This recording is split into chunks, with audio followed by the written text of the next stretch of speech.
have too many crooked judges and lawyers on the bench, and we need to start kicking them out. On Law Weekly today, we assess the state of the Nigerian judiciary 53 years after independence, and then we talk to a legal practitioner, Dr. Benson Enikuomehin, to get his perspective. Welcome to the program. I am Shola Shieli. Before we get into our lineup for today, let's do a quick recap of the top legal stories in the news.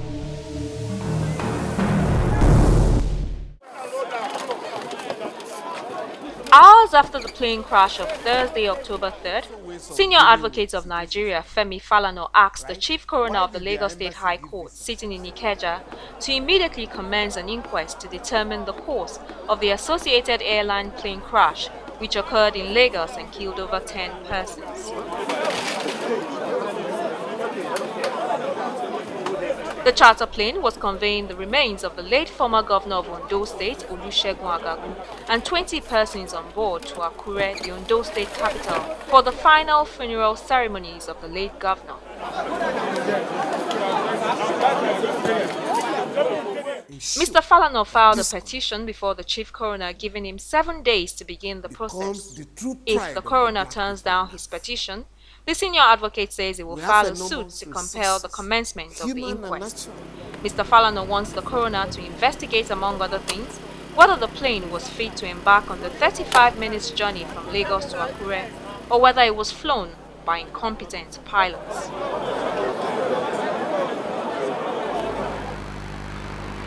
In Jalingo, the Taraba state capital, the High Court last week Monday adjourned till the 28th of October the suit filed by Governor Dambaba Suntai against the Speaker and the State House of Assembly. Governor Suntai had approached the court to interpret Section 190 subsection 2 of the Constitution, as it had to do with the letter he transmitted to the House on the 26th of August, a letter of his readiness to resume duty, which was turned down by the lawmakers who asked his deputy Alhaji Garba Umar to run the state as acting governor. Although ruling was fixed for last week Monday, Governor Suntai's counsel, through an oral application, told the court that his client and the defendants were exploring possible avenues to amicably settle the matter out of court. The lawyer therefore asked for a 3-week adjournment, which was not opposed by the lawmakers. The court, which was set to rule on an application for the matter to be referred to the Court of Appeal, had no option than to defer ruling. Bring it now.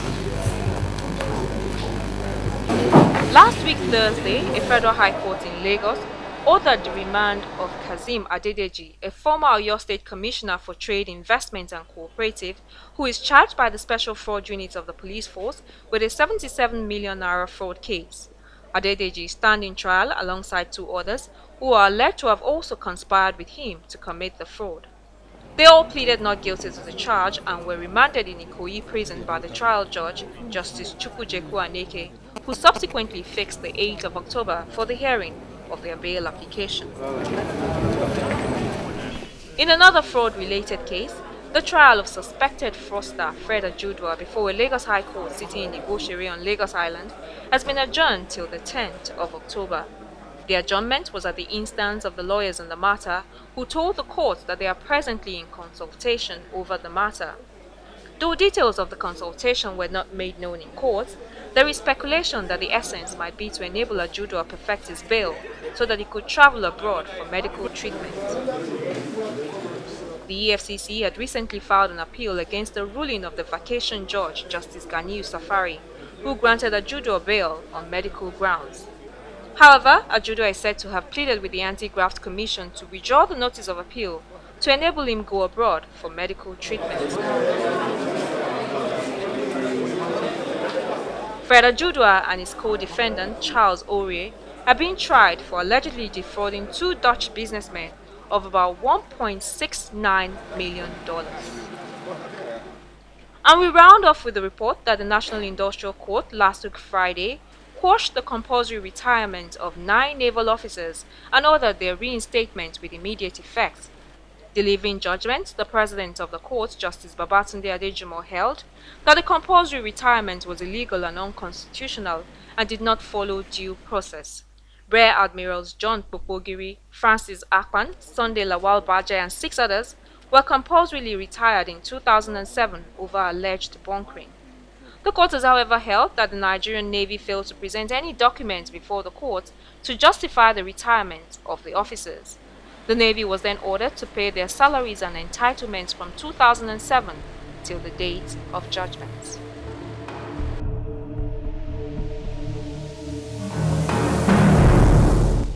You see, life has just got easier. You stay connected to Channels TV, where news and innovations are shaping our world. Simply log on to channelstv.com to get the breaking news.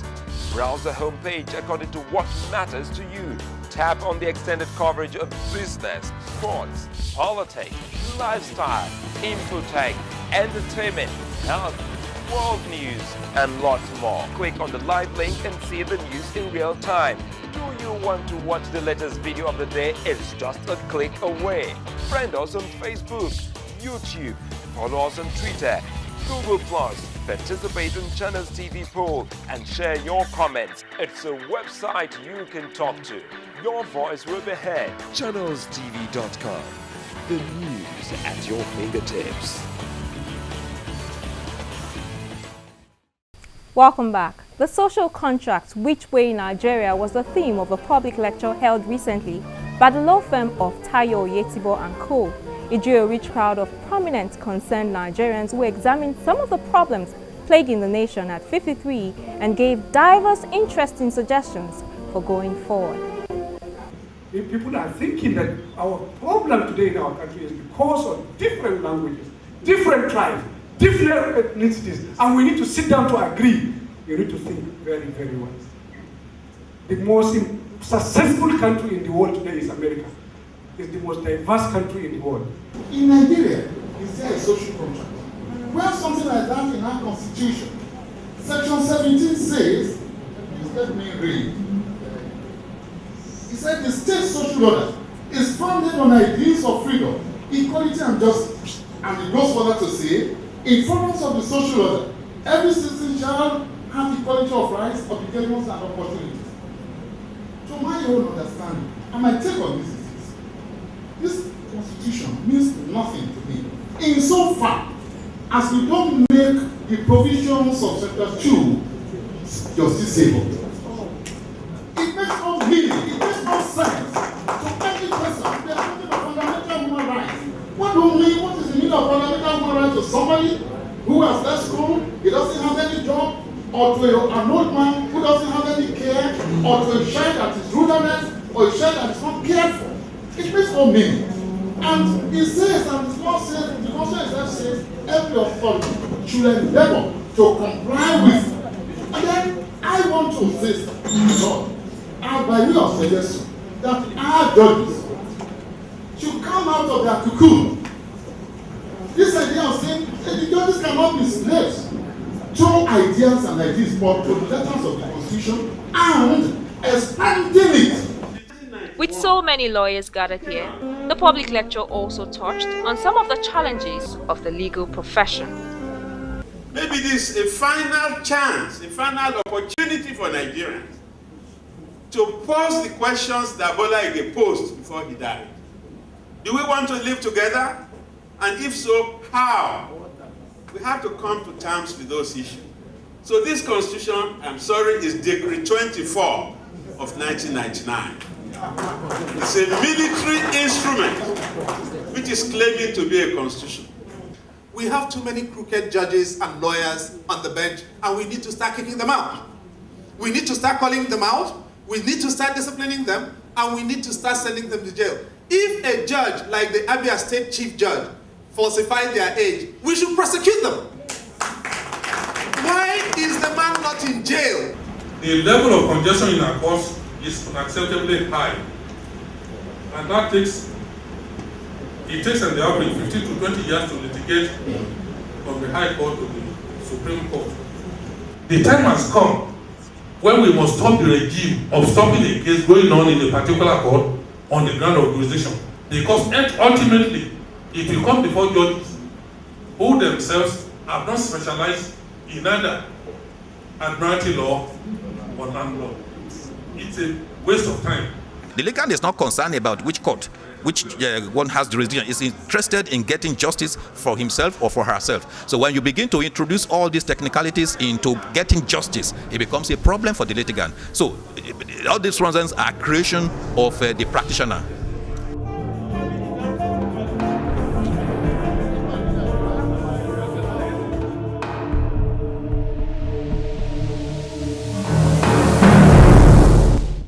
And now to our interview segment. My guest, Dr. Benson Enikuomehin, is a legal practitioner who also has the added advantage of being a politician. A few days before Nigeria marked her 53rd anniversary as a nation, I sat down with him for this interview. This former commissioner who represented Ondo State on the board of the Niger Delta Development Commission, NDDC, believes that one thing we can celebrate is our unity as a nation.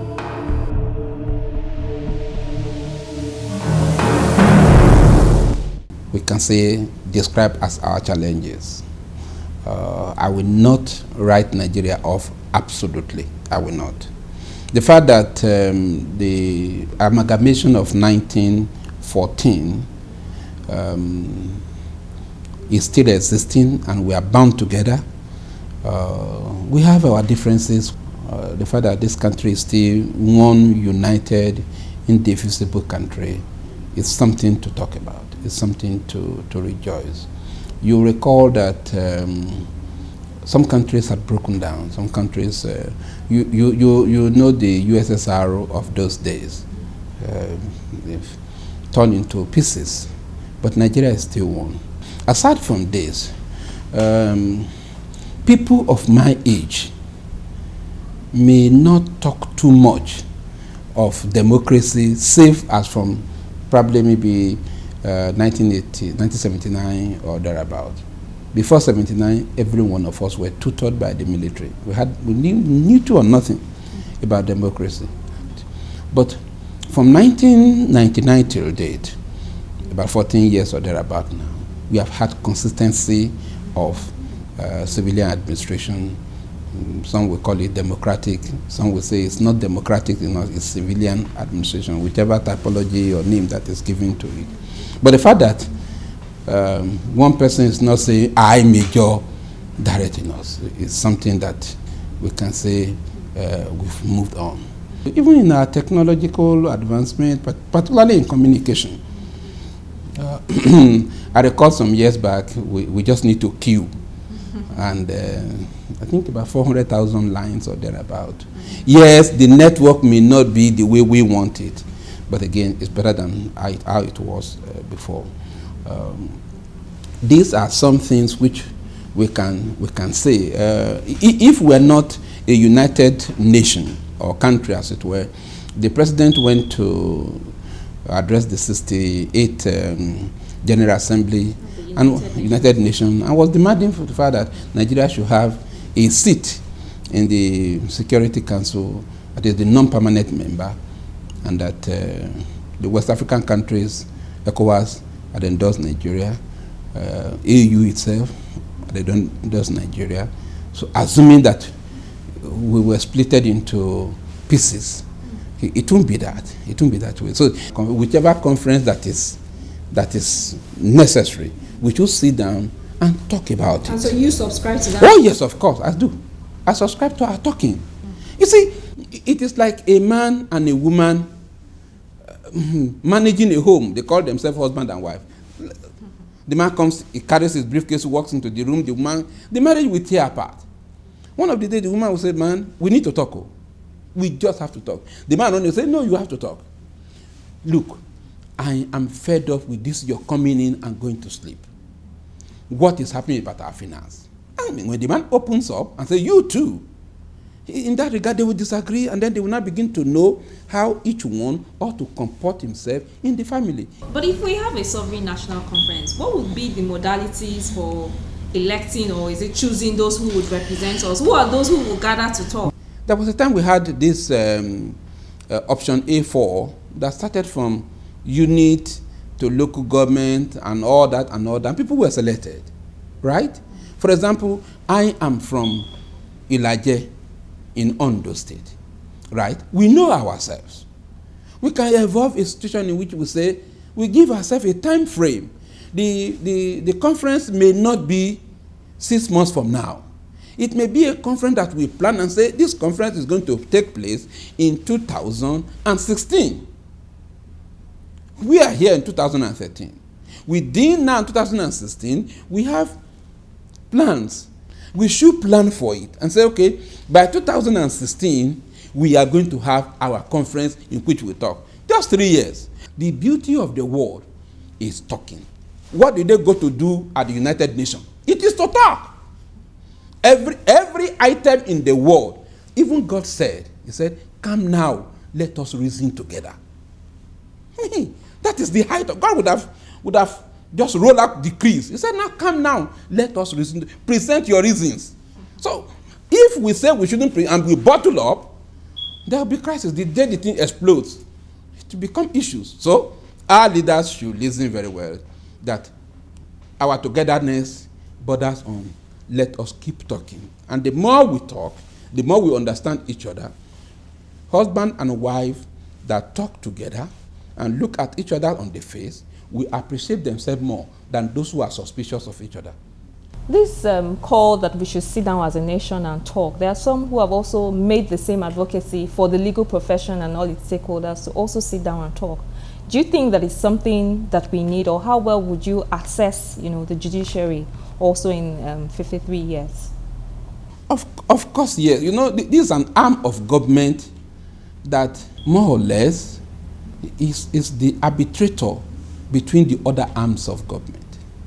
When the executive and the legislature are at loggerhead, the place to go is the judiciary.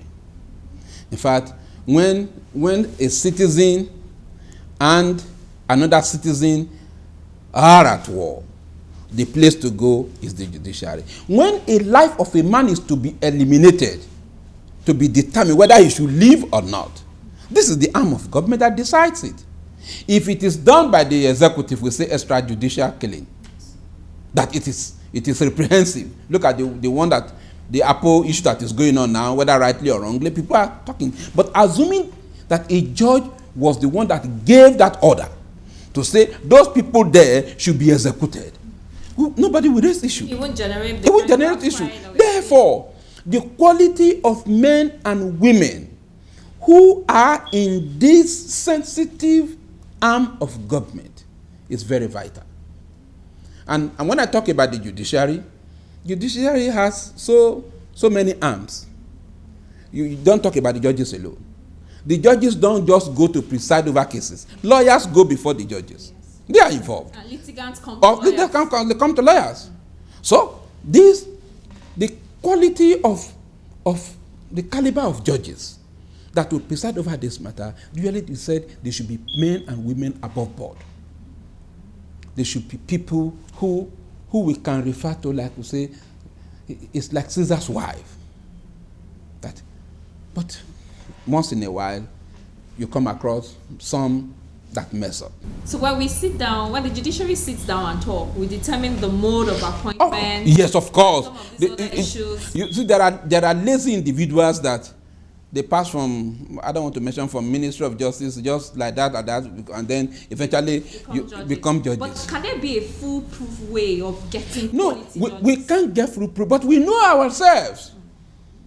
We know lawyers who are what do we call it? Whose hands are sticky when it comes to their clients' money.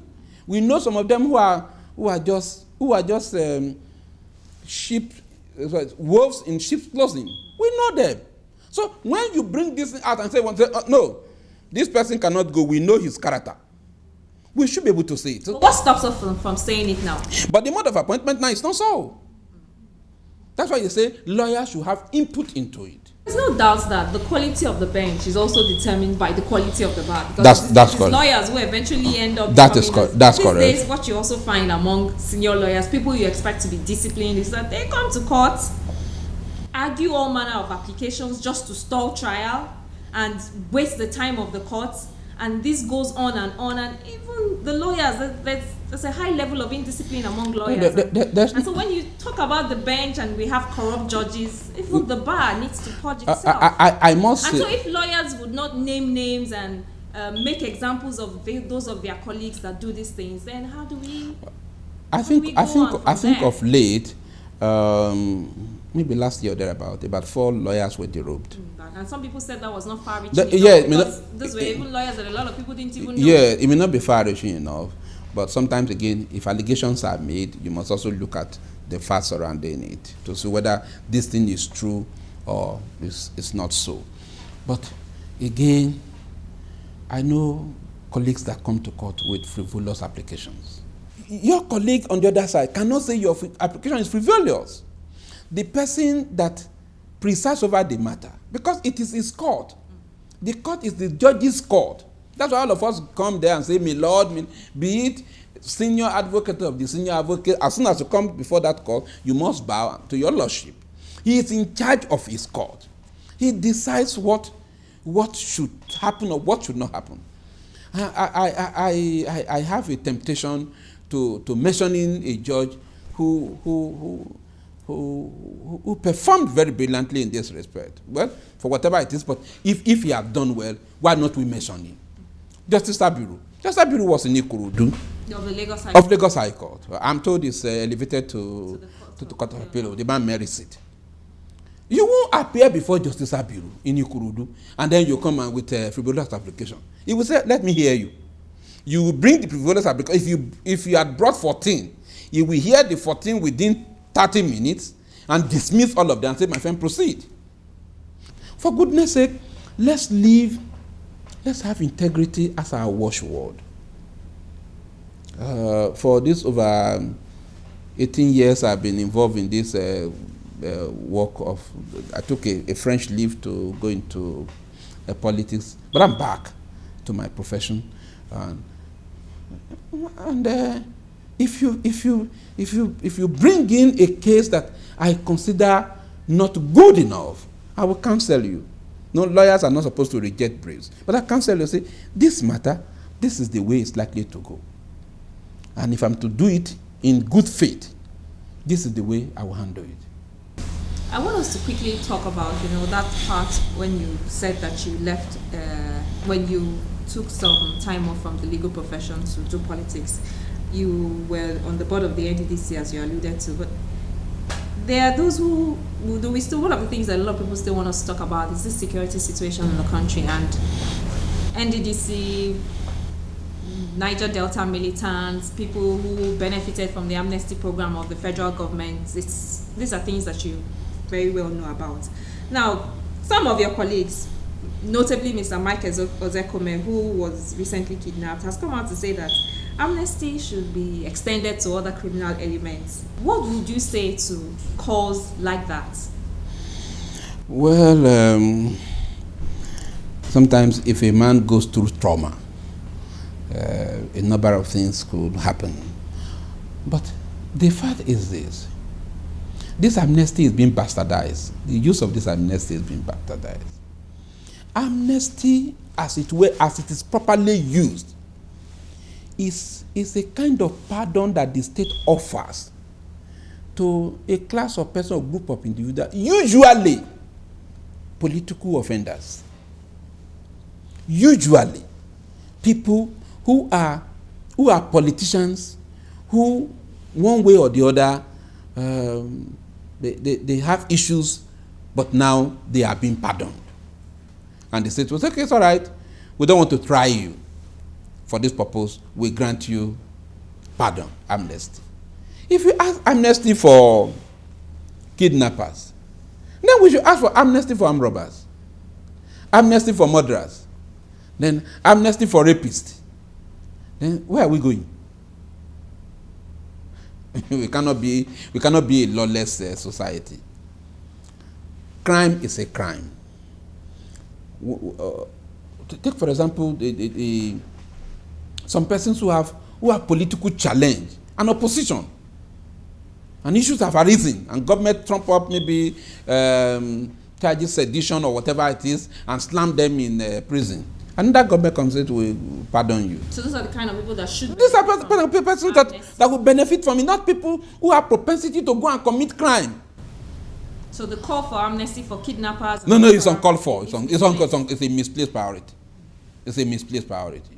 In fact, the person who you want to grant amnesty must be person who, when you look at his record, appears to be, it's because he's agitating for something, but not on a criminal. You say it's an amnesty for you to get to the church or to the mosque on a Friday, or to go to primary schools and go and burn down children, innocent children? What are we talking about?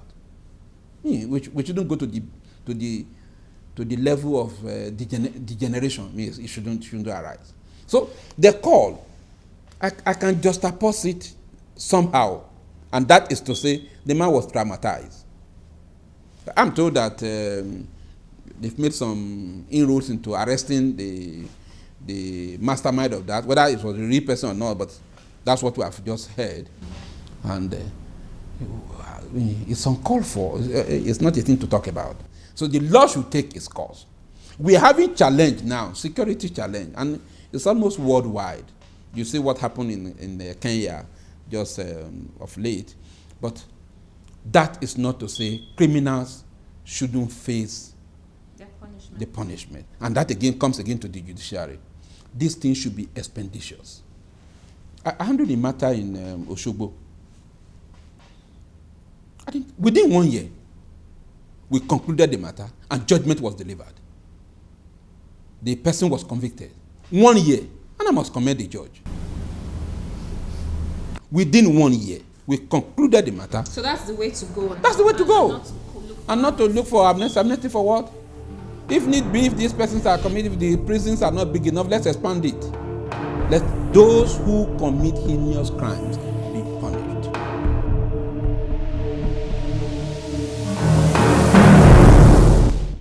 That's the program for today. Of course, you can watch online any part of it that you missed. Just log into youtube.com/channelsweb. Send in any feedback via email or Facebook. And of course, be sure to follow me on Twitter.